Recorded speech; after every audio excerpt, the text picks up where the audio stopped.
Guys welcome to my channel. তো এখন আমরা একটুখানি হালকা করে রেডি হয়েছি, যে তোমরা অনেকেই রিকোয়েস্ট করেছো, মানে এত এত এত রিকোয়েস্ট আছে আমি সত্যিই ভাবতে পারিনি যে আমার লাইফের মানে লাভ স্টোরিটা আমি যাতে তোমাদের সাথে শেয়ার করি।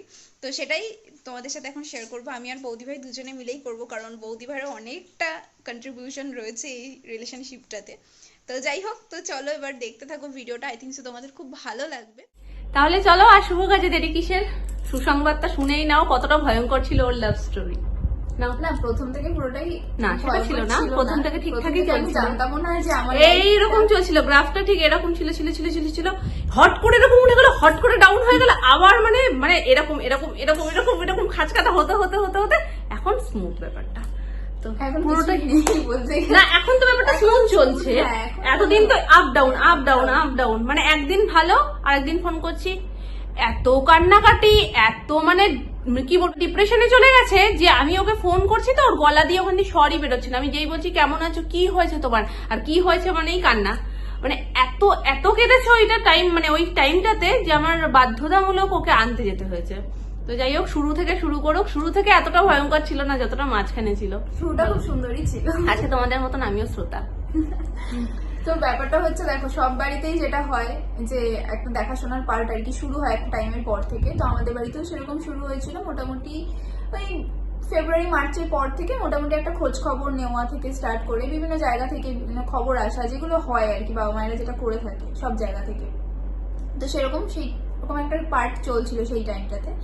তো যখন কোনো জায়গা থেকে কোনো রেসপন্স আসছে না সেই রকম, বা অনেক সময় হয় না যে আমরা যেরকম চাই সেটা হয়তো আমাদের দিক থেকে পছন্দ হচ্ছে না, হয়তো অন্য দিক থেকেও সেটা হচ্ছে না। তো এরকম মানে দু তরফ থেকেই পজিটিভ নেগেটিভ এরকম কিছু কিছু সিচুয়েশন তখন ছিল। তারপর হঠাৎ করে একদিন এরকম হয়, আমি সোনাই, অ্যানা দিদি এদের সাথে গল্প করছিলাম, করতে করতে ওরাও মানে তখন যেহেতু মানে কি বলবো বাবান দাদাদের রিসেন্ট বিয়ে হয়েছে, তারপরে যেহেতু বড় আমি, তো আমার উপর একটা প্রেশার ছিল, বা ওরা ইয়ার্কি মারতো আমাদের সাথে যে তোরটা কবে হবে বিশাল, তুই এবার বিয়ে কর, এরকম হচ্ছিল। তোর এবার তোর জন্য একটা খুঁজি, এরকম করতে করতে হঠাৎ করে এই মানে সেদিনকার আমাকে বলছে চল একটা তোর ম্যাট্রিমোনিক্যাল সাইট খুলি, ঠিক আছে যা হবে দেখা যাবে, একটা জাস্ট তুই ওখানে প্রোফাইল মানে ওপেন কর, সবকিছু আমি করে দিচ্ছি। হ্যাঁ, তো তারপর বলার পরে আমাকে বলছে তোর কিচ্ছু করতে হবে না। এবার আমি ভাবছি যে আদৌ ওখানে করে কোনো কিছু হবে কিনা, বা তারপরে বাড়িতে সবাই মিলে আলোচনা করা হলো। তারপরে সবাই ডিসিশন নিল ঠিক আছে একটা খুলে তো দেখা যায়, তারপরে যাওয়া হবে দেখা যাবে সেরকম। তো সেখান থেকে আমাকে ফোন করা হলো, মানে আমাকে বললো তুই শুধু জাস্ট তোর ডকুমেন্টস গুলো পাঠা, বাকিটা আমি সবকিছু করে দিচ্ছি। তো সেখানে বাবা দাদা দায়িত্ব সহকারে সে একটা পেজ ওপেন করে দেয় আমায়, ঠিক আছে। তারপর যেটা হয় যে ওখানে না একটা মানে সিকিউরিটি তোমরা পাবে, মানে কিরকম বলো তো, সাবস্ক্রিপশন করা না থাকলে তুমি কারোর সাথে, ধরো তোমার কাউকে পছন্দ হলো, তুমি তার সাথে কন্ট্যাক্ট করতে পারবে না, ঠিক আছে। কিন্তু যদি যার সাবস্ক্রিপশন করা থাকবে সে যদি তোমার প্রোফাইলটা দেখতে পায়, ধরো আমার প্রোফাইলটা দেখতে পেলো, আমার যদি সাবস্ক্রিপশন করা নাও থাকে সে কিন্তু আমার নাম্বারটা পাবে আর আমাকে কন্ট্যাক্ট করতে পারবে। তো সেরকম সেখান থেকেও আমার প্রচুর মানে রিকোয়েস্ট আসতো, তার সাথে সাথে অনেক ফোন আসতো, যেহেতু আমার নাম্বার দেওয়া ছিল তো সেরকম প্রচুর আসতো। তো যেটা ভালো লাগতো বাড়িতে জানাতাম, যেটা ভালো লাগতো না সেটা বলতাম না, সেরকম হয়েছে অনেক কিছু। তারপরে সেরকম করতে করতে সেখান থেকেই আমি সৌরভকে পাই। সৌরভকে পাই বলতে সেরকম সেইটাও একটা খুব সুন্দর দিন, ঠিক আছে, যেটা আমার কোনো কিছু ঠিক ছিল না, কিছু না। সেদিন ছিল হচ্ছে আমার তারিখটা এখনো মনে আছে, ডেটটা আমার মনে ছিল না। দেখো ওর মানে আমার লেখা রয়েছে ডায়েরিতে, কিন্তু আমার ডেটটা মাথায় ছিল না। আর হয় হয় এগুলো হয়। সেদিনকারে হচ্ছে পমপমের ফার্স্ট মানে 7th মান্থসের একটা মুখে প্রসাদের যে ব্যাপারটা ছিল, তো সেইটা সেদিন ছিল, যেদিনকে আমরা মন্দিরে গিয়ে মুখে প্রসাদ করেছিলাম সেই সন্তোষী মন্দিরে গেছি। মানে ভাবো সেদিনকার আমরা সবাই মিলে গিয়ে সন্তোষী মায়ের মন্দিরে পুজো দিলাম, আর সেই দিনেই ওর সাথে আমার ফার্স্ট আর কি ফোনে আলাপ হয়। মানে আলাপ হয় বলতে ও একটা মেসেজ করেছিল ওকে, ও নর্মাল দেখে সেটা পাত্তাও দেয়নি। ভাবো ও সেটা পাত্তাও দেয়নি। মানে এরকমই হয়, যেই সম্পর্কগুলো পরিণতি পায় না তার শুরুটা এরকমই হয় না। প্রথম থেকে আমার এরকম ছিল, যেহেতু অনেক জায়গা থেকে এরকম আসতো রিকোয়েস্ট, তো আমি ভাবতাম কি এখান থেকে হবে কি হবে না এরকম, দূর বেকার বাদ দাও। হ্যাঁ, সেরকম একটা ক্যাজুয়ালি জিনিসটাকে নিয়েছিলাম, কিন্তু সেখান থেকে যে এতটা পড়ে যাবে সেটা তো এখন ধারণা ছিল না। যাই হোক, তাও সেটা অনেকটা রাতে, মানে সকালবেলা আমরা প্রচুর মজা করেছি সেই দিনটা। মানে সেই দিনগুলো তো তোমরা যারা রেগুলার ভিডিও দেখো তারা তো জানে। তো সারা দিন ধরে এখানেই ছিলাম, এখানেই সেই সময় তখন প্রচুর মজা আড্ডা আর কি এই সমস্ত করতে করতে রাত্রিবেলাতে হঠাৎ করে আমার ফোনে একটা মেসেজ আসে ওর দিক থেকে। তো তখন আমি বাড়িতে কিছু জানাইনি। তারপর এখান থেকে যখন আমি বাড়িতে গেছি তো তারপরে মাকে বলি জিনিসটা। বিষয়টা হচ্ছে যে দেখো একতরফা কখনোই হয় না। এবার আমাদের দুজনের যখন কথা হয় তখন দুজনেই আমরা মানে জিনিসটা চাইছিলাম যে ঠিক আছে ফ্যামিলি যদি রাজি থাকে তাহলে আমাদের কোনো প্রবলেম নেই, আমরা এগোতে পারি। তো সেই হিসেবেই যখন দেখলাম যে হ্যাঁ ও ঠিক আছে, ও ভীষণ সিরিয়াস এই ব্যাপারটাকে নিয়ে, তো তাই ভাবলাম ঠিক আছে তাহলে বাড়িতে বলা যেত। ইভেন আমি বাড়িতে বলার আগে কিন্তু ও ওর বাড়িতে জানিয়ে দিয়েছে। তখন আমার একটা ফার্স্টে এরকম হচ্ছিল যে ঠিক আছে ও কি আদৌ ঠিকঠাক কি না। এবার সবার মনে দেখবে সেটা হয়, আসলে আমি চিনি না ওকে, না ওকে আমি কোনোদিন দেখেছি, শুধুমাত্র ওই ফোনের কয়েকটা মেসেজই ভরসা, ঠিক আছে। তখন ফোনেও আমি কথা বলিনি। এবার সেই করতে করতে আমি হচ্ছি তখন এবার যখন আমি দেখলাম যে না ঠিক আছে ও যখন ওর ফ্যামিলিতে জানিয়েছে বিষয়টাকে, এবার ফ্যামিলিকে তখনই জানায় যখন মানুষ সেই বিষয়টা নিয়ে সিরিয়াস, ঠিক আছে। এবার তখন আমি সেই সব ভেবে চিন্তে তারপর ভাবলাম যে ঠিক আছে এবার তাহলে বলা যেতে পারে। তো বেশি আমি টাইম নিইনি, মোটামুটি 2-3 দিনের মধ্যে বাড়িতে যাওয়ার সাথে সাথে আমি বাড়িতে মাকে ফার্স্টে বলি যে এরকম এরকম ব্যাপার, এরকম এসছে একটা জিনিস, তো কি করবো এবার। তখন মা তখন ভাবনা চিন্তা করলো, বাবাকে বললো। তো তখন সেরকম কোনো প্রবলেমই নেই, তখনও পর্যন্ত বৌদি ভাইরা কিছু জানে না, তারপরে জানিয়েছি বিষয়টা। কারণ আমি চাইছিলাম যে হ্যাঁ বাড়ি থেকে বাবা মা যদি রাজি থাকে তাহলে জিনিসটা নিয়ে এগোনো যাবে ব্যাপারটা।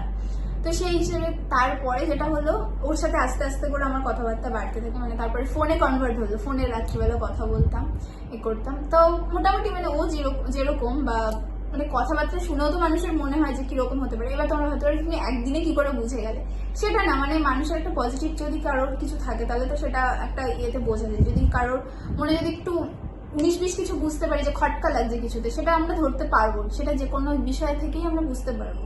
তো যাই হোক সেই সব কথাবার্তা শুনে আমার কোথাও মনে হচ্ছে যে না ঠিক আছে এগোনো যেতে পারে। তো সেই হিসেবে বাড়িতে তখন বলা হয়েছিল। আর ওর দিক থেকে না ভীষণ মানে দেখছিলাম যে ইন্টারেস্ট প্রচুর, মানে আমাকে প্রত্যেকদিন বলতো তুমি বাড়িতে বলেছো, তুমি বাড়িতে বলেছো, তো কবে কি যাবো আমরা। মানে ওরা পুরো মানে শুধু অপেক্ষা যে কবে আমরা ওদেরকে ডাকবো সেই জন্য, মানে ওরা পুরো এক পায়ে খাড়া, মানে বলতে গেলে এরকম ছিল ব্যাপারটা। ওর বাড়ি থেকে কোনো প্রবলেম ছিল না, বাড়িতে ওর মা বাবাও বলেছিল যে ও যাকে বিয়ে করবে ওর যাকে পছন্দ মানে তাকেই ঘরে নিয়ে আসবে, এরকম একটা ব্যাপার। তো সেই হিসেবে ওর বাড়িতে যখন জানায়, ওর বাবা আবার মানে একদিন এরকম হয়েছে যে সকালবেলা ওর বাবাকে দিয়ে আমার বাবাকে ফোন করিয়েছে। তো এরকম এরকম দুই বাড়ির মানে দুই বাবাদের মধ্যে কথা হয়। তারপর থেকে তো মানে 2 সপ্তাহ পুরো স্মুথলি ব্যাপারটা যায়। মানে হচ্ছে ধরো আর যেহেতু সোমবার করে সৌরভের ছুটি থাকতো, ওর জবের জন্য ওর সোমবার করেই ছুটি থাকে, রবিবার ন্যাচারালি ছুটি থাকে না, সেদিনকারই চাপটা বেশি থাকে। যাই হোক, তো সেই সোমবার একদিন ঠিক করা হয় যে ওরা আমাদের বাড়িতে আসবে আমাকে দেখতে। তো তখন ওদের বাড়ি থেকে সবাই আসে, ইভেন্ট তখন বৌদি ভাইরা সব জানে, তার আগে থেকেই জানতো, আমি বলে দিয়েছিলাম। তো তারপরে সবাই তো ভীষণ আনন্দ, তখন একটা এক্সাইটমেন্ট তার সেই সময়টা থেকে। তারপরে ওদের বাড়ি থেকে আমাকে দেখে গেল, ইভেন তখন একটা পজিটিভ ভাইবসই ছিল, বলে যে হ্যাঁ ঠিক আছে সবাই পছন্দও করেছে। সবাই জিজ্ঞেস করছিল, মামারাও জিজ্ঞেস করছিল কি কেমন দেখলে ননদিনীর বরকে, মানে হবু বরকে, এটা কি চলবে, এরকম যেমন হয় আর কি। আমাকে তাদের পছন্দ হয়েছে কিনা সেটারও একটা মানে ব্যাপার ছিল যে তারপরেও আমরা একটা দিক দিয়ে জানতাম কি, যেহেতু ছেলের পছন্দ, যেহেতু ছেলে মেয়ের সাথে কথা বলছে, এতটা গরজ, তো ওদের দিক থেকে পছন্দ হবে, এটা খুব স্বাভাবিক। এবার আমাদের যা তোমরা জানোই যে আমাদের পরিবার অনেক বড়, তো সকলের পছন্দ না হলে, যেহেতু জিনিসটা অ্যারেঞ্জ, লাভ হলে ব্যাপারটা সম্পূর্ণ আলাদা ছিল, যেহেতু অ্যারেঞ্জ ম্যারেজ হবে তো সবার একটা পছন্দের ব্যাপার আছে, সবাই বড়রা যেটা সিদ্ধান্ত নেবে সেটাই হবে, এরকম একটা ব্যাপার রয়েছে। তো আমরা সেইভাবেই চলছিলাম, সবাই জিজ্ঞাসা, হ্যাঁ প্রথম দিকে যদি বিষয়টা লাভ থাকতো তাহলে জিনিসটা অন্যরকম থাকতো, দৃষ্টিভঙ্গিটাই তো অন্যরকম না, যে দুজনের যে ঠিক আছে বাড়ির লোক মেনে নিলে হবে। তো আমাদের বাড়িতেও সেই রকম চিন্তাধারা ছিল। এবার সবাই মিলে বসে আলোচনা করছিলাম যে জিনিসটা হবে কিনা, সব দিকটা দেখতে হয় মেয়ের যখন বিয়ে হয়। তো সেই সমস্ত আলোচনা করতে করতে তারপরে ব্যাপারটা ঠিকই ছিল, কারোর এ বাড়ি থেকেও অপছন্দ ছিল না, ও বাড়ি থেকেও অপছন্দ ছিল না, সব থেকে বড় কথা ছেলে মেয়ের একে অপরকে পছন্দ ছিল। তো এটাই আমাদের কাছে সব থেকে উপরে ছিল, যে ছেলে মেয়ে একে অপরকে যখন পছন্দ হয়েছে ব্যাস, সেখানে বড়দের আর সেরকম আপত্তি করার কিছু ছিল না। তো এইভাবেই এগোচ্ছিল, এগোতে এগোতে এগোতে এগোতে গাড্ডায় পড়ে গেল। আসছি সেটার পরে তারপরে কি হলো, ওই সোমবারটা আমাকে দেখে গেল। তারপরে তার কিছুদিনের মাথায় মানে সেই সপ্তাহের মধ্যে আবার ওর বাবা আবার আমার বাবাকে ফোন করে বলে ওদের বাড়িতে যাওয়ার জন্য, ওদের বাড়িটা দেখার জন্য বা ওদের সমস্ত আরো কিছু কথাবার্তা বলার জন্য সেদিনকারে ওদেরকে যেতে বলে, মানে আমাদের বাড়ি থেকে যেতে বলে। তো সেটাও ভীষণ ইনস্ট্যান্ট তাড়াতাড়ি হয়ে যায়, মানে ঠিক তার পরের সপ্তাহে মানে পরের সোমবারই আবার আমাদের বাড়ি থেকে ওদের বাড়িতে যায়, ঠিক আছে। তো গেল, সমস্ত কিছু দেখে আসলো, সমস্ত কিছু তখন পজিটিভ চলছে, মোটামুটি একটা ঠিক আছে হবে, মানে পছন্দসই, মানে যেটা হয় আর কি, যে হ্যাঁ ঠিক আছে কোনো ইয়ে নেই, তো দেখা যেতে পারে, এরকম একটা ব্যাপার ছিল। কিন্তু তার পরের দিন থেকে যে আমার মাথায় একটা আকাশ ভেঙে পড়বে সেটা আমি তখনও ধারণা করতে পারিনি। ইভেন সেই কদিনের মধ্যে না আমাদের একটা অভ্যাস হয়ে গেছিল, ও যখন মানে অফিস থেকে বাড়িতে আসার পরে মোটামুটি ডিনার করতে যাওয়ার আগে পর্যন্ত আমরা গল্প করতাম ফোনে। তো সেই রকম সেদিনকারেও মানে মঙ্গলবার দিন সেদিনকারেও আমরা এরকম গল্প করছি, তো ওই গল্প টল্প করে খেতে যাচ্ছি, ঠিক আছে। এমনই সিচুয়েশন, ওরা তো বাড়িতে মানে ভেবেই নিয়েছে যে আমাকেই বিয়ে করবে বা কিছু এরকম। আমাদের বাড়ি থেকে সবার পছন্দ, ন্যাচারালি সেটা আমাদের বাড়ি থেকেও সেরকমই ছিল, মানে কোনো রকমের কোনো নেগেটিভিটি কিচ্ছু পাওয়া যায়নি তখনও পর্যন্ত দু তরফ থেকে। তো ব্যাপারটা হচ্ছে এরকম। ইভেন তখনও না আমরা পুরো মানে বিয়ের প্ল্যানিং এ এগিয়ে গেছি অলরেডি, মানে আমার থেকে বেশি যেহেতু তারা বেশি ছিল, তো সে সমস্ত কিছু ওরকম প্ল্যান করতো, এটা করবো ওটা করবো সেটা করবো, যেটা হয় আর কি প্ল্যানিং। তারপরে যেটা হলো যে ঠিক ওই মঙ্গলবার দিনকার যেটা বললাম যে খেতে যাওয়ার আগে পর্যন্ত না আমি দেখছিলাম যে বাবা বাড়িতে আসার পরে বা খেতে বসার সময় না মোটামুটি মা বাবার মধ্যে একটা মানে চাপা কথাবার্তা। হ্যাঁ, একটা কিছু হলে বোঝা যায় না যে কিছু একটা হয়েছে কিন্তু যেহেতু খেতে বসবো সেই সময়টাতে আমাকে কিছু জানায়নি যে কি হয়েছে না হয়েছে। তারপরে খেয়ে উঠেছি, তখন যেহেতু বাবা জানতো, বাবা মা সবাই জানতো যে আমি ওর সাথে কথা বলি বা কিছু, তো বাবা আমাকে ডেকে শুধু বলছে দেখ একটা কথা বলছি আজকে, তুই কিন্তু ইয়ে করিস না। এবার তখনই আমার মনে ডাক দিয়েছে যে হ্যাঁ এবার কিছু নেগেটিভ বা খারাপ কিছু হতে চলেছে বা কিছু একটা আমাকে সেরকমই বলবো, কারণ এরকম ভাবে আমি কোনোদিনও বলেনি, কোনোভাবেই কোনো কিছুতে বলেনি। তো আমাকে তখন বলছে যে এরকম একজন অ্যাস্ট্রোলজার, মানে আমাদের সে খুবই পরিচিত, মানে সে আমাদের কাছের একজন মানে রিলেটিভই হয় বলতে গেলে। তো সেই অ্যাস্ট্রোলজার আমার মানে দুজনের ইয়ে করে বলেছে যে খুবই খারাপ একটা বিষয়, মানে একে যদি আমি বিয়ে করি তাহলে খারাপ তো সামনে আছেই, ইভেন সেটা মানে সম্পর্কটা টিকবে কিনা সেটাই সন্দেহ, ঠিক আছে, এরকম ভাবে ঠিক বলা হয়েছে। আরো মানে অন্য ভাষায় সেটা বলা হয়েছে, আমি সেটা এখন এই মুহূর্তে মুখে আনতে চাই না সেই ব্যাপারটাকে, কারণ একটা শুভ কাজ এখন হতে চলেছে, সেটা না বলাটাই ভালো। তো ওইভাবে আর কি বলা হয়। তো সেটা শোনার পর তো বাবা মা দুজনেই ভেঙে পড়ে, ইভেন বাবা আমাকে কেঁদে কেঁদে সেদিনকার আমি মানে বাবার চোখে জল দেখেছিলাম। বাবা আমাকে বলছে যে দেখ তুই তো একটাই মেয়ে, তোর যদি কিছু হয় আমি নিজেকে সামলাতে পারবো না, নিজেকে কোনোদিনই ক্ষমা করতে পারবো না, কারণ আমি যেখানে দেখে শুনে বিয়েটা দিচ্ছি কিছু করছি, তো আমাকে প্রচুর। এবার তখন মানে এমন সিচুয়েশন সেই রাত্রিবেলা, বলো কাঁদবা না কিন্তু। না কাঁদছি না তো, বাবা মা আমি তিনজনেই হাওমাও করে সেই সময় কাঁদছি, ঠিক আছে। তখনও কিন্তু সৌরভ জানে না যে মানে ওই খেতে যাওয়ার আগে পর্যন্ত যে কথাটা হয়েছে বা খেতে যাওয়ার পরে যে কি রিয়াকশন হবে বা কি বলবো আমি, তখনও পর্যন্ত ও জানে না, ঠিক আছে। আমি জাস্ট খেয়ে দিয়ে উঠেছি, ঠিক আছে, সেই সব কথাবার্তা বলে আমি ঘরে গেছি। গিয়ে সেদিন এমন হয়েছে যে ওকে ফোন করছি, ও ফোনটাও ধরছে না, মানে ও খেতে গেছে। আর ওদের বাড়িতেও না মানে এই পিসি বাড়ির এই বাড়ির মতো মানে একটু লেট করে খাওয়া দাওয়া হয়, মানে সবাই মিলে বসে গল্প করে তারপরে খাওয়া দাওয়া হয়। তো সেরকম 12টা 12:30 মতো বাজছে, সেদিন দেখছি ফোনই হচ্ছে না। আর আমি ভাবছি যে কখন ফোনটা ধরবে আর আমি কখন ওকে এই কথাগুলো জানাবো। তো তখন যখন আমি ওকে সব মানে ফোন করে ওকে বলবো কি, তার আগে তো আমি হাউ করে কাঁদছি যে কি হয়েছে। এবার ও তখন আমাকে বলেই যাচ্ছে কি হয়েছে তোমার কি প্রবলেম আছে সেটা আমাকে বলো, খুলে না বললে আমি বুঝবো কি করে। তো যাই হোক, ওকে যখন আমি কথাগুলো বললাম, তো আমার একটা জিনিসই ভালো লাগলো, কিন্তু সেটার কোনো মানে প্রতিবাদ করেনি যে ওর নামে এই কথাটা কেন বলা হয়েছে, কিসের জন্য বলা হয়েছে। ইভেন সেটা কিন্তু ওকে নিয়েই উঠেছিল যে ওকে যদি আমি বিয়ে করি তাহলে ওর দিক থেকে একটা ইয়ে আছে, ভাড়া আছে বলতে গেলে। তো সেই কথাটা যখন বলে, তো ও আমাকে শুধু একটাই কথা বলছে, দেখো তুমি যদি আমাকে ভালোবাসো, তুমি যদি মনে করো যে আমার সাথে থাকবে, তাহলে আমি এই জিনিসটা নিয়ে ফাইট করতে পারি, তুমি বলো তুমি কি করবে, তুমি যদি থাকতে চাও তাহলে আমাকে বলো। তো তখন সেরকম বলার পরে তখন বলছে দেখো যদি সেরকমই হয়, তোমাকে তো আমি এমনি নর্মাল মানে আজকে কথা বলছি কালকে ছেড়ে দেবো, সেই জন্য তো বিয়ের পর্যন্ত এগোয়নি কথাটা, বা আমার বাবা মাকেও তোমার সাথে ফ্যামিলির সাথে কথা বলায়নি। তো তোমার যদি মনে হয় যে এটা যখন বলেছে ঠিক আছে, আমি তাকে অস্বীকার করছি না বা কিছু, কিন্তু এটা যখন বলেছে তার নিশ্চয়ই কোনো সলিউশনও থাকে। তা তুমি তাকে জিজ্ঞেস করো না যে তার কোনো কিছু যদি সলিউশন কিছু করা যায়, বা অনেক ধরনের অনেক কিছু থাকে, অনেক ব্যাপার থাকে অ্যাস্ট্রোলজির মধ্যে। ধরো কেউ বলে যে মাঙ্গলিক, তো সেই মাঙ্গলিকটাকেও কিন্তু মানে কাটানো যায়। তো সেরকমই বলছিল যে যদি আমার কোনো খুদ বেরো হয়, তাহলে যদি সেটার কিছু সলিউশন থাকে তাহলে সেটা আমাকে বলুক, আমি সেটা করতে রাজি।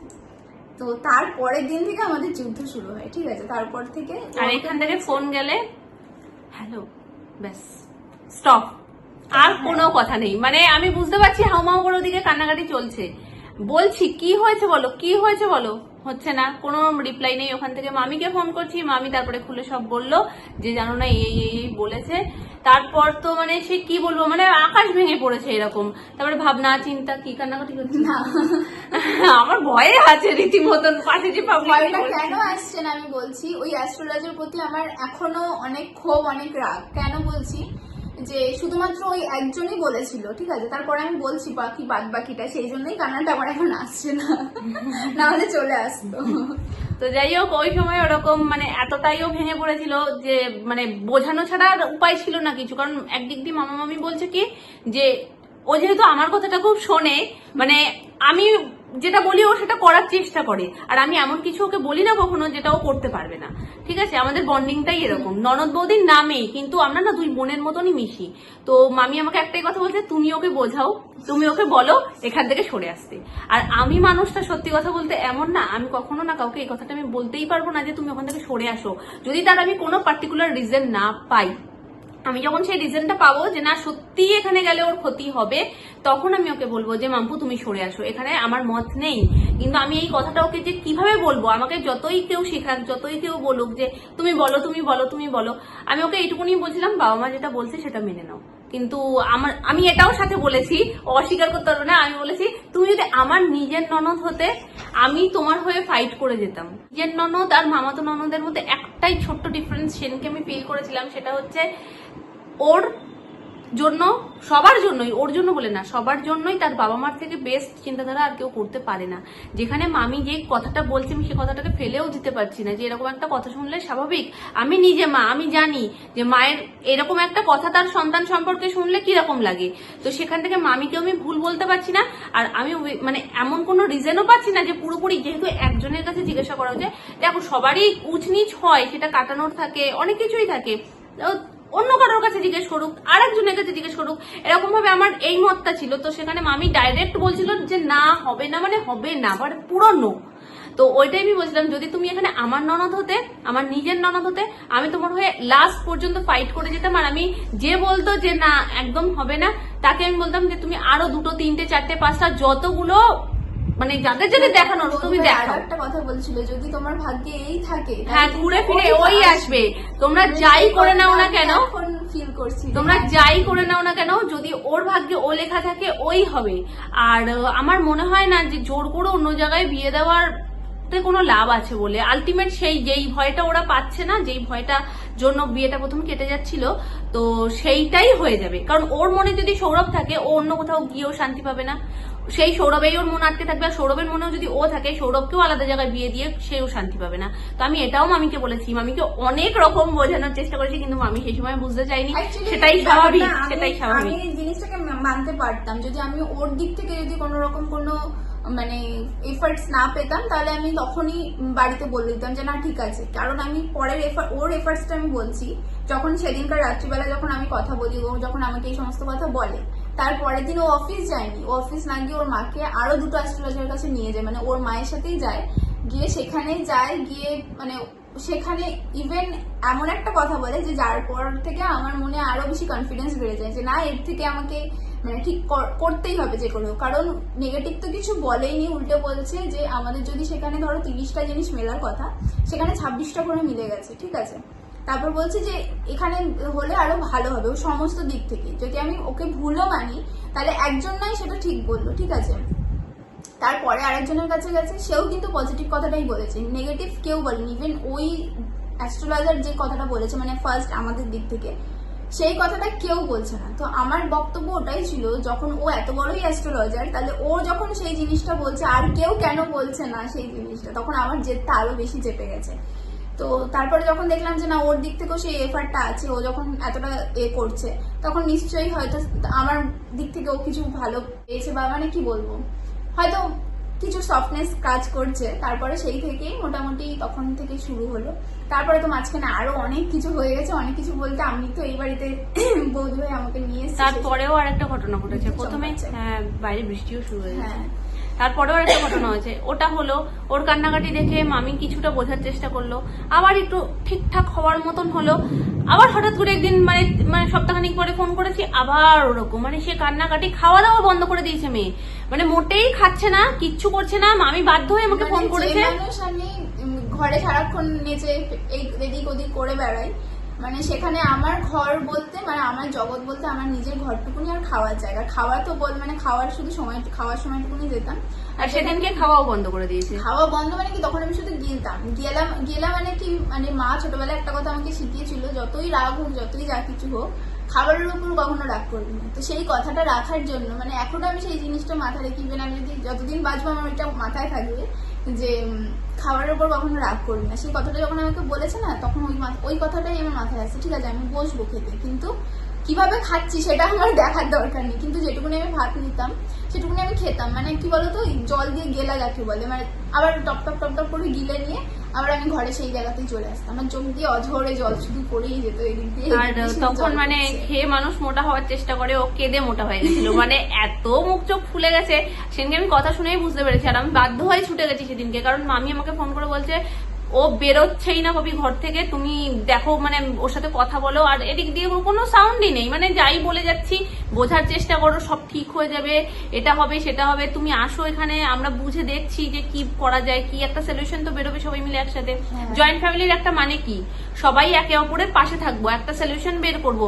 কাদাটা তো কোনো সলিউশন না। ও মা সে কোনো কথাই সে শুনতে পারছে না, বলছে তুমি আসো আমি তোমার সাথে চলে যাবো, তুমি আসো আমি তোমার সাথে চলে যাবো। তারপর তো আমি বিকালবেলা তাড়াতাড়ি করে ছুটি আনতে, তো সেখানে শুনি যে মামা ছোট মামা গিয়েও বুঝিয়েছে। ছোট মামা হচ্ছে কিরকম বলতো, আমাদের না অনেকটা বন্ধু মতন, মানে কেউ আমরা যে ছোট সেই রকম কিন্তু ব্যাপারটা মামার মধ্যে কাজ করে না। সব এজের মানুষের সাথে ছোট মামা খুব ভালোভাবে মেশে আর বন্ধুর মতন হয়ে বোঝায়, মানে ফ্যাক্টটাকে সেটা ভালো বোঝায়, ওই জন্য না আমাদের সাথে মাইন্ডে কানেক্ট করে যায় খুব সুন্দর। তো এবার ছোট মামা এসেছে, ছোট মামা এসে বুঝিয়েছে, তো কোনো কথাতেই কোনো মানে রেসপন্স নেই, চোখ দিয়ে জল পড়ছে, এরকম বসে রয়েছে। আমি গেছি, তারপরে মানে তার আগে ছোট মামা বেরিয়ে গেছে, তারপরে আমি গেছি। আমি গিয়ে কি বোঝাবো, আমার তো বোঝানোর কিছু নেই, কারণ আমার মন যেটা সাই দিচ্ছে না আমি সেটা বোঝাবো কি করে, তাই না? এবার মামা মামি আমাকে বোঝালো, সেটা আমি বুঝলাম, অবশ্যই সেটার একটা যুক্তি আছে, গুরুত্ব আছে। তখন আমি বলেছিলাম যে মামি তাহলে আর একটা অন্য জায়গায় দেখো না, যখন ও মানতে চাইছে না, ও যদি দেখো একটা জায়গা থেকে বললো এরকম কথা, আমি কাউকেই অশ্রদ্ধা করছি না, কারণ সে শুধু আমাদের রিলেটিভ বলে না, আমি কাউকেই অশ্রদ্ধা করছি না। যে ভালো বলেছে তাকেও অশ্রদ্ধা করছি না, যে খারাপ বলেছে তাকেও অশ্রদ্ধা করছি না, আমি সবাইকে শ্রদ্ধা করেই বলছি। অনেক সময় গণনায় উচনিচ হতেই পারে, কারোর কোনো সাইড খারাপ থাকতেই পারে, সেটা ঠিকও হয়, এমন না কোনো কিছু দুনিয়ায় ঠিক হবে না। তো সেইটাই আমার কথা, যদি একজনের এরকম বলে তুমি কনফার্ম করার জন্য আর একজনকে বলো, আর একজন অন্য কথা বললো কনফার্ম করার জন্য থার্ড পার্সনকে বলো, এরকম ভাবে তুমি জিজ্ঞেস করো, কারণ আলটিমেট তোমার মেয়ের লাইফ। এবার তুমি ও দেখছো, যদি তোমার এক কথায় ছেড়ে দিত ছেলেটাকে, ঠিক আছে ছেড়ে দিয়েছে অন্য জায়গায় দেখছে অ্যারেঞ্জ ম্যারেজ, কিন্তু ও তো কথা বলতে বলতে ভালোবেসে ফেলেছে ছেলেটাকে। এবার তো আমার মা হিসেবে বা ফ্যামিলি মেম্বার হিসেবে আমাদের কর্তব্য যে না ও যেটাতে ভালো থাকবে, ও যখন ওটাতে ভালো থাকছে তাহলে আমাদেরকে ভাবা উচিত যে আরো কিভাবে কিভাবে কিভাবে দেখে আমরা জিনিসটাকে ঠিক করতে পারি। তো ওই জন্য বলেছিলাম, মামি বলছে না না না হবে না, মামির দিক দিয়ে বলছি না, পুরো এরকম বড় একটা নো সাইন, মানে মামি আর ও এত ভালো বন্ধুর মতন, আমরা না কখনো ভাবে কি যাই হোক মামি আর ওর মধ্যে কোনোদিন মানে আলাদা মত হতেই পারে না, কিন্তু সেই সময় মামি পুরোপুরি অ্যান্টি হয়ে গেছিল, মানে একদম। আর সেটা স্বাভাবিক খুব, আমি প্রথম থেকে বলছি, মা যখন মেয়ে সম্পর্কে এরকম শুনবে যে মেয়ের সংসার নাও টিকতে পারে, তখন মা সেখানে এগোতে পারে না, এটা খুব স্বাভাবিক। তো এরকম মামি না না না না বললো, তো আমাকে বলে পাঠালো যে না তুমি ওকে বুঝিয়েও হ্যাঁ জানো ও এখান থেকে বেরিয়ে আসে। যথারীতি বাড়িতে এসে আমি বোঝানোর চেষ্টা করছিলাম যে না ঠিক আছে বাদ দাও না, যখন সবার অমত, সবাই যখন না বলছে তুমি সেখানে গিয়ে কি শান্তি পাবে? তারপরেও হয়েছে, তারপরেও অনেকদিন এইটা কন্টিনিউ হয়েছে, প্রচুর দিন এটাকে কন্টিনিউ করা হয়েছে যে না দরকার স্টার্ট হয়েছে প্রসেসিংটা, মানে জুনের থেকে ফাইটিং শুরু, আগস্টে গিয়ে এটা থেমেছে। মা শত হিসাব করে আমি বলতে পারবো না, কারণ যার সাথে হয় ব্যাপারটা সেই বলতে পারে। তো ওরকম ভাবেই কন্টিনিউ চলছিল। কোনো রিলেটিভ বাকি নেই, রিলেটিভ বলতে ফ্যামিলি বলছি যে কেউ বাকি নেই, মানে এদিক থেকে পিসিমণিরা তো বোঝাচ্ছে, বৌদি ভাইও আছে, ওদিক থেকে মানে আমার মামা বাড়ির দিক থেকে আমার দিদুন পর্যন্ত, ঠিক আছে। এখানে আমার একটা কথা আছে, যে মেয়ে আমার কাছে থাকার জন্য পাগল হয়ে যায়, যে মেয়ে একের পর একদিন মা ফোন করে বলে যে আমি চলে যাব, ওর মা ফোন করে করে বলে যে এরকম মাপাই কবে আসবি, তখন ওইখানে বলে কি ঠিক আছে বৌদি ভাই আজকে ছাড়ছে না, কালকে যাবো। কালকে ও বলি না ওর কথার কোনো দাম নেই, সত্যি সত্যি কোনো দাম নেই ওর কথার। হ্যাঁ, তারপরে কালকে মামি ফোন করলো, আর কিরে মা আসছিস তো? না না বৌদি ভাই ছাড়ছে না, পরশু দিন যাবো, এরকম করতো। সেই মেয়ে দেখছি আমি থাকতেই চাইছি না আমাদের বাড়িতে। যেহেতু দেখো খুব স্বাভাবিক, আমিও ওকে তো সাপোর্ট করতে পারছি না, আমিও তো ওকে খোলাখুলি বলতে পারছি না যে ঠিক আছে এর সাথেই তোমার হবে। আমি বলছি না, ওই একটা জায়গায় একটু আটকে যাচ্ছে, যে জোরটা যে করব সেই জোরটা করতে পারছিলাম না, কারণ এমন একটা ঘটনার কথা শুনছিলাম আমরা। তো এবার ওরকম মেয়ে কখন পালাই পালাই পালাই পালাই, মানে আমি বুঝতে পারছিলাম ও কেন পালাই পালাই করছে। এখানে ওকে আমি কথা বলতে বারণ করছিলাম, বলছিলাম যে থাক, বলছে যখন ছেড়ে দাও, কথা বলো না বলো না। মামি আমাকে দুবেলা মামি ফোন করে জিজ্ঞেস করছে কথা বলছে কথা বলছে, আমি বলছি না কথা বলছে না, আর সত্যিও কথা বলছিল না। এবার ও যেহেতু বৌদিকেও সম্মান করছে যে না মা বৌদিকে বারবার করে ফোন করছে, বৌদি তার মধ্যেও কাঁদছে, বোঝাচ্ছে, এই করছে সে করছে, মানে মানে ভীষণ খারাপ সিচুয়েশন ছিল, ভীষণ খারাপ। তো কিছু করার ছিল না, সেই সময় সবারই হাত পা বাঁধা ছিল। যাক, শেষ ভালো যার সব ভালো তার। তারপর সব আশা করি এখন ঠিকঠাক, এখন তো ঠিকঠাকই, তারপরে মানে স্মুথ চলতে চলতে চলতে চলতে তারপর এই তাড়াহুড়োতেই যে না আগে কথাবার্তা হয়ে যাক ওদের বাড়ি থেকে, যে না কথাবার্তা হয়ে থাকুক বাবা, যদি আবার কিছু পাল্টে যায়, ওই জন্য সৌরভ বলছে তার দরকার নেই, যা কথা আগে থেকে বলে ঠলে রাখো বাবু, তারপরে সব ঠিকঠাক, বিয়ে তো বিয়ের সময় হবেই। এরকম ভাবেই তোমরা দেখতেই পাচ্ছ শুভ কাজ এগোচ্ছে। আর কটা মাস হাতে, কটা মাসের অতিথি। তবে আমার মনে হয় না যে এরকম স্টোরি আর কারো রয়েছে, বিশেষ করে অ্যাস্ট্রোলজি জিনিসপত্রগুলো নিয়ে। অনেকের অনেক রকম মানে স্টোরি থাকে, তোমার এই দিকটা এরকম, অনেকের আরো অন্য দিকটা, সেটাই মানে বলছি। তারপরেও দেখো তোমার একটা জিনিস কি ভালো, তোমার তো সবকিছুর পরে ফ্যামিলি মেনে জিনিসটা হচ্ছে। অনেকের তো ফ্যামিলি মানে না, তখন আর কিছু উপায় থাকে না, তারা অন্যরকম স্টেপ নেয়। তো সেটাই বলছি যে সবার উপরে আমার মতে বলে সন্তানের সুখটা, সন্তানের ভালো থাকাটা ম্যাটার করে। হ্যাঁ, জোর করে কোনো কিছু কারোরই করা ঠিক না। হ্যাঁ, সেটা আরো 10 বার দেখো, খুঁটিয়ে 12 বার দেখো, 14 বার দেখো, কিন্তু সন্তান ভালো থাকবে না সেখানে জোর করে কোনো কিছু করা আমার মনে হয় না ঠিক। সেটা পার্সোনাল আমার ওপিনিয়ন বলতে পারো। তো আমি এরকম ভাবেই জগৎটা দেখি, আর আমি ওইভাবে ঠুসে কাউকে বারণ করতে পারি না। এমনও হয়েছে ওকে আমি বাড়ি নিয়ে এসেছি, যখন আমি মামুনিকে বলেছি আমি পারবো না এটা বলতে যে মাম্পু তুমি সরে এসো, তখন বলবো যখন সবাই বলবে, মানে সব যদি কিরাই বলবে যে না এখানে এখানে হবেই না, এখানে হবেই না, কারোরই সেরকম খারাপ লাগেনি, কারোরই সেরকম খারাপ লাগেনি। ইভেন ওদের বাড়িতে যখন গেছে ওর ব্যবহারও সবার ভালো লেগেছে। এবার তোমরা ভাবতে পারো যে তাহলে তুমি কিভাবে ভালোবাসলে, ওকে সবকিছু দেখে ভালোবাসলে, মানে এইটা এই করে। কিন্তু বিষয়টা কি বলতো, এখন মানে আমাদের যে এজটা বা আমাদের যে মানে এখন এমন একটা জায়গায় চলে গেছে না, তো ওই আবেগ দিয়ে ভাবলে এখন হবে না যে না ঠিক আছে আমি তোমার সাথে সারা জীবন কাটাতে পারবো, তুমি না করলেও চলবে, আমি নুন ভাত খেয়ে থাকবো, সেই জায়গাটা কিন্তু এখন নেই। এখন একটা ম্যাচিওর জায়গা, তো সেই জায়গাটা থেকে আমাকে ভাবতে হবে যে কোন জায়গাটা থেকে মানে তার সাথে আমার ম্যাচ খাবে কিনা, বা সে আমার সাথে ম্যাচ খাওয়াতে পারবে কিনা, সেই ঠিকঠাক হয়।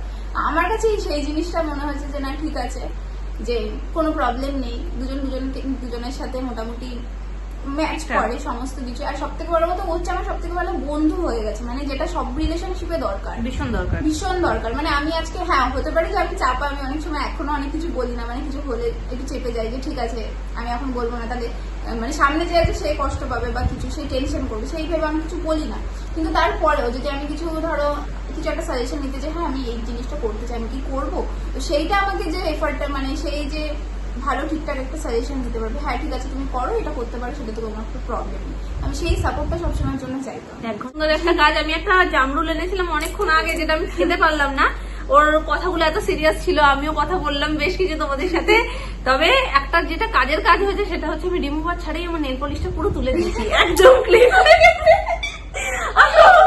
আরে দুঃখ না, দুঃখ নেই তো আমার, এখন শুধু আনন্দ আনন্দ আর আনন্দ। অনেকেই গেস করছো ওর বিয়ের ডেট, খুব ভালো লাগছে সেটা। অনেকেরই সামনে বিয়ে, যারা পঞ্জিকা দেখছো তারা অনেকটা কাছাকাছি যাচ্ছ, এটুকুই বলবো, কারণ তারা খুব ভালো করে জানো না বিষয়টা যে কোন মাসে কটা ডেট রয়েছে, যেহেতু বলেছি মাসে 2টো ডেট।